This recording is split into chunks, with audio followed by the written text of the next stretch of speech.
കോഴിക്കോട് കുണ്ടൂപ്പറമ്പിൽ യുവാവ് ഷോക്കേറ്റ് മരിച്ചു. കൊമ്മേരി നീലങ്ങാടിത്താഴം ജിജേഷാണ് മരിച്ചത്. കേബിൾ കണക്ഷൻ ജീവനക്കാരനായ ജിജേഷിന് ജോലിക്കിടെ KSEB ലൈനിൽ നിന്ന് ഷോക്കേൽക്കുകയായിരുന്നു. ശരത് SS വിശദാംശങ്ങൾ നൽകാൻ. ശരത്, എന്താണ് സംഭവിച്ചത്?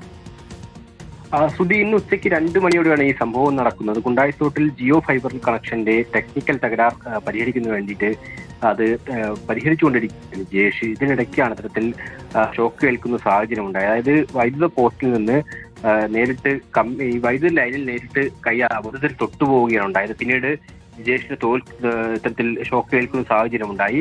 പിന്നീട് ഉടൻ തന്നെ ചുങ്കത്തെ ആശുപത്രിയിൽ എത്തിച്ചെങ്കിലും ജീവൻ രക്ഷിക്കാനായില്ല. നിലവിൽ ഇപ്പോൾ മൃതദേഹം കോഴിക്കോട് മെഡിക്കൽ കോളേജിലേക്ക് മാറ്റിയിട്ടുണ്ട്.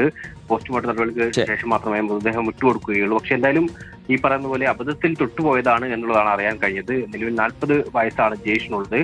അദ്ദേഹത്തെ ഉടൻ തന്നെ ആശുപത്രിയിൽ എത്തിച്ചിരുന്നു. പക്ഷേ ഈ അബദ്ധത്തിൽ ഷോക്കേറ്റതിന് പിന്നാലെ തന്നെ അദ്ദേഹത്തിന് അബോധാവസ്ഥയിലാവുകയും ഉടൻ തന്നെ ആശുപത്രിയിൽ എത്തിച്ചതിന് പിന്നാലെ മരണം സ്ഥിരീകരിക്കുകയും ചെയ്തിരുന്നു.